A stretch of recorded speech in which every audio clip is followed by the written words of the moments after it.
이번 시즌 저희가 팬데믹부터 소설 삼체의 외계 함대까지 거대한 외부의 힘 앞에서 생존하는 법에 대해 이야기하고 있잖아요. 네, 그렇죠. 근데 문득 이런 생각이 들더라고요.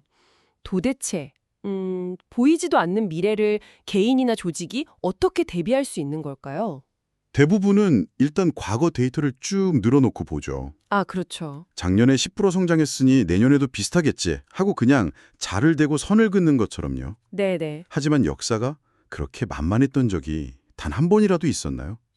항상 예상치 못한 곳에서 뒤통수를 치죠. 바로 그 지점입니다.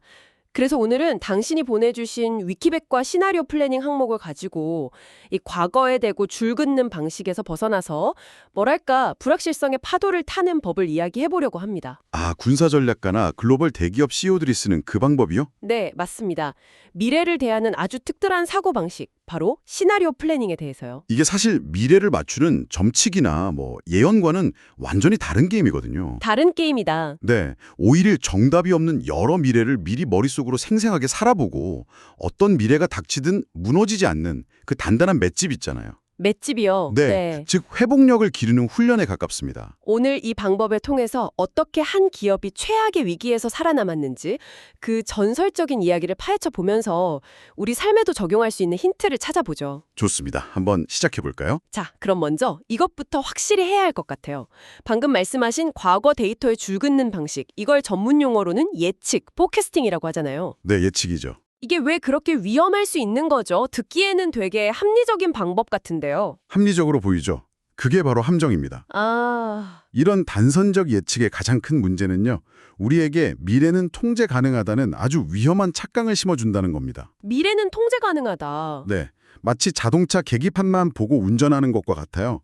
도로 위에 갑자기 사슴이 튀어나올 수도 있고 난데없이 싱크홀이 생길 수도 있는데 말이죠. 아, 그러니까 예측은 이미 정해진 길을 달린다고 가정하지만 현실은 언제든 길이 끊기거나 아예 다른 길에 나타날 수 있다 이 말씀이시군요. 정확합니다.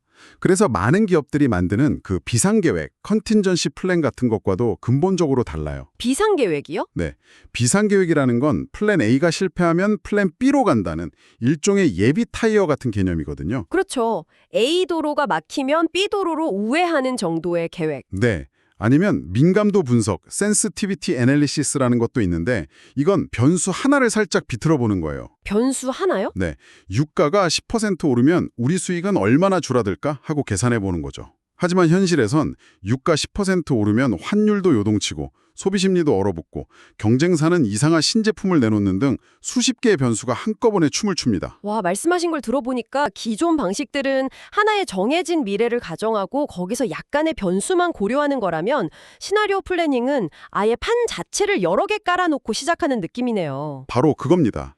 시나리오 플래닝의 목표는 정답인 미래 하나를 딱 맞추는 게 아니에요. 아, 그게 아니군요. 네.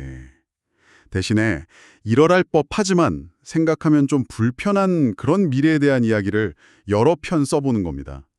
자료에도 시나리오는 현재의 미미한 형태 속에 이미 존재하고 있는 그럴듯하지만 예상치 못한 중요한 상황과 문제들을 포함한다고 나와 있어요. 현재 존재하는 작은 신호들을 가지고 미래에 벌어질 수 있는 전혀 다른 그림들을 그려본다. 와, 흥미로운데요.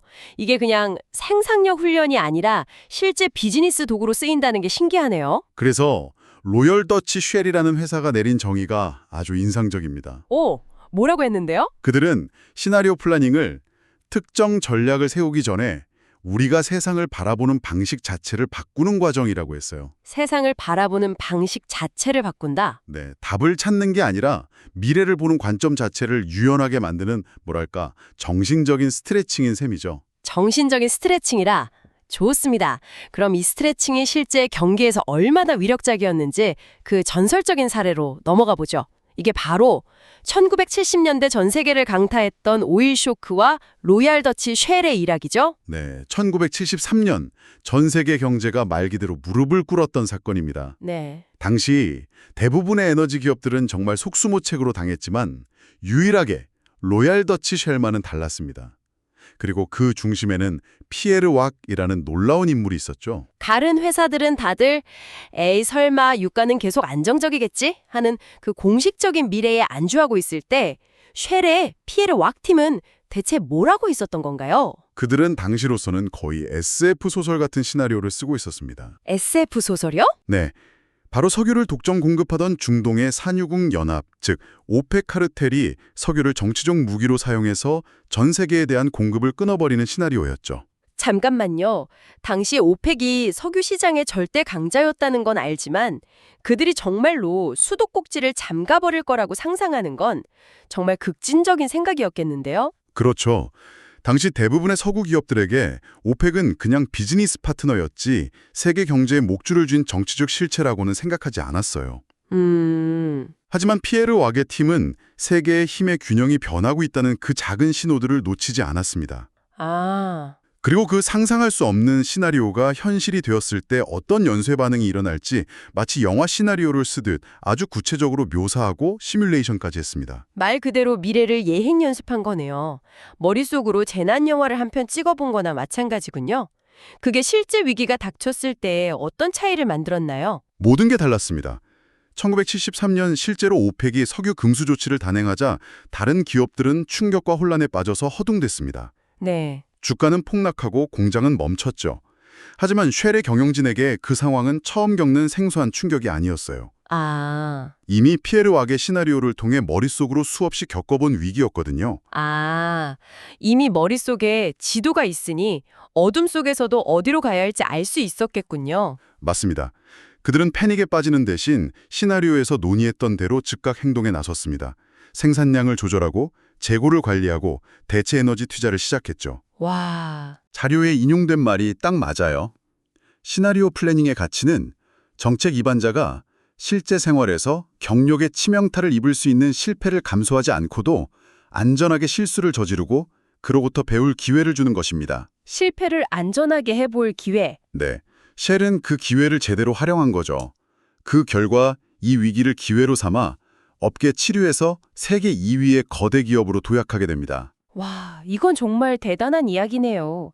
단순히 운이 좋았던 게 아니라 불편한 미래를 직면할 용기가 있었기 때문에 살아남은 거군요. 그렇죠. 그런데 여기서 궁금한 게 생겼어요. 이 모든 게 이론적으로는 멋지게 들리는데 막상 하려고 하면 되게 막막할 것 같거든요. 네, 막막하죠. 자, 이제 미래 시나리오를 써봅시다 한다고 해서 갑자기 아이디어가 떠오르는 건 아닐 텐데요. 쉐르 팀은 대체 어떻게 외계인 침공 같은 황당한 상상이 아니라 오펙의 석유 무기화라는 현실이 될 법한 시나리오를 딱 집어낼 수 있었을까요? 아주 중요한 질문입니다. 시나리오 플래닝이 단순한 공상과 다른 지점이 바로 거기에 있죠. 네. 보통은 몇 단계의 체계적인 과정을 거칩니다. 가장 먼저 하는 일은 핵심 동인, 드라이빙 포스들을 찾아내는 겁니다. 핵심 동인요? 네, 우리 사업이나 삶에 영향을 미치는 거대한 흐름들이죠.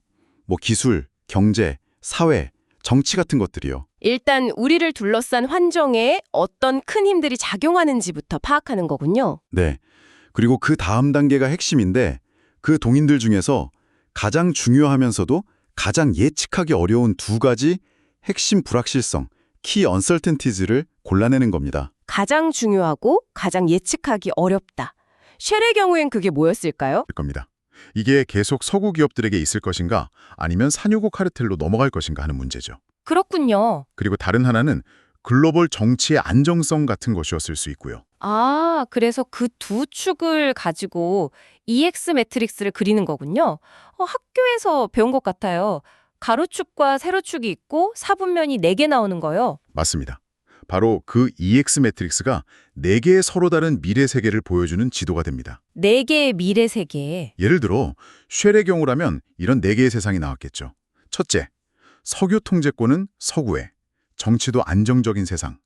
이게 바로 당시 모두가 믿던 공식적인 미래였을 겁니다. 그렇죠. 둘째, 석유 통제권은 서구에, 정치는 불안한 세상.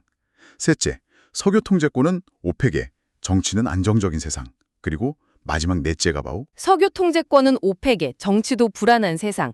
바로 1973년에 현실이 된 그 시나리오군요. 그렇죠. 이렇게 4개의 칸이 채워지면 그 다음부터는 각 칸에 이야기를 입히는 겁니다. 이야기를요? 네. 만약 이런 세상이 온다면 아침 신문 일면 헤드라인은 무엇일까?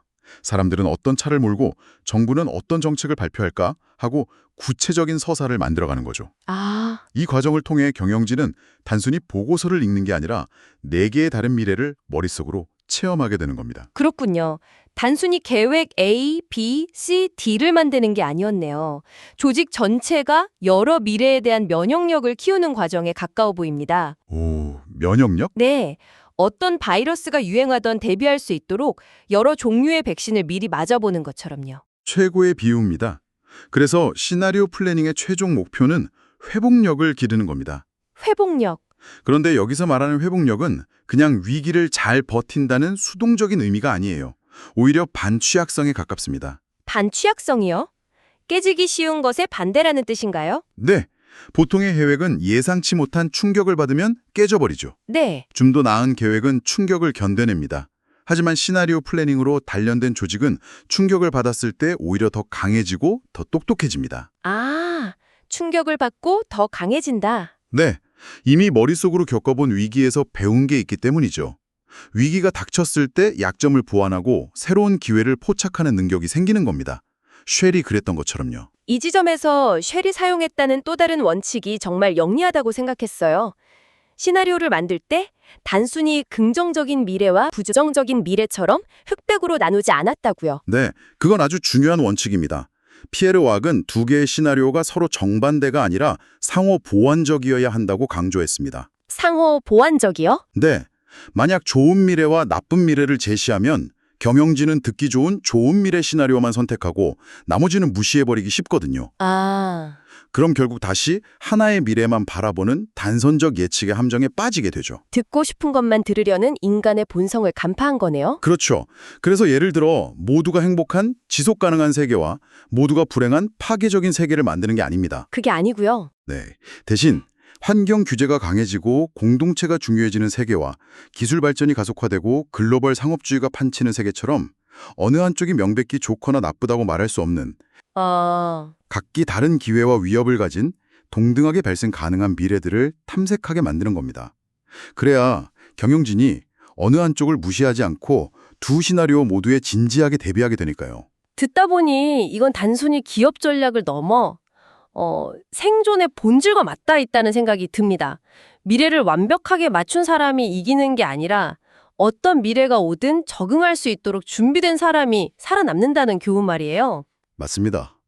완벽한 예측이라는 신기루를 쫓는 대신 불확실성 그 자체를 끌어안고 춤추는 법을 배우는 거죠. 오늘 불확실한 미래에 맞서는 강력한 생각의 도구, 시나리오 플래닝에 대해 정말 깊이 파고들어 봤습니다. 하나의 정답을 고집하는 대신 가능한 여러 미래를 상상하고 대비함으로써 위기를 기회로 바꾼 로얄 더치 쉘의 얘기는 시간이 지나도 여전히 큰 울림을 주네요. 결국 핵심은 미래는 분명 이럴 것이다 라는 그 위험한 확신을 버리는 겁니다. 확신을 버린다. 네. 대신 미래는 어쩌면 이럴 수도 있고 저럴 수도 있다는 유연한 사고를 받아들이는 거죠.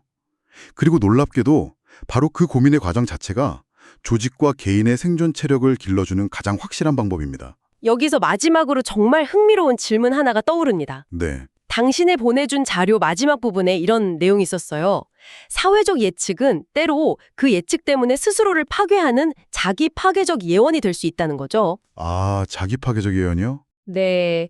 예를 들어 특정 바이러스가 대유행할 것이다 라는 시나리오가 널리 알려지면 사람들이 그걸 보고 경각심을 갖고 마스크를 쓰고 손을 씻기 시작하겠죠. 그렇죠. 대비를 하겠죠. 그럼 오히려 그 시나리오가 현실이 되지 않을 수도 있다는 겁니다. 아주 중요한 지적입니다. 그게 바로 이 방법론의 역설이자 가장 심오한 지점이죠. 그렇다면 당신이 한번 생각해 볼 만한 질문은 이것 아닐까요? 어쩌면 가장 성공적인 시나리오는 바로 그 시나리오를 만들었기 때문에 역설적으로 결코 현실이 되지 않은 시나리오가 아닐까요? 그리고 더 나아가 지금 당신의 삶이나 조직에 닥칠 수 있는 상상하고 싶지는 않지만 충분히 그럴듯한 최악의 미래 시나리오는 무엇인가요?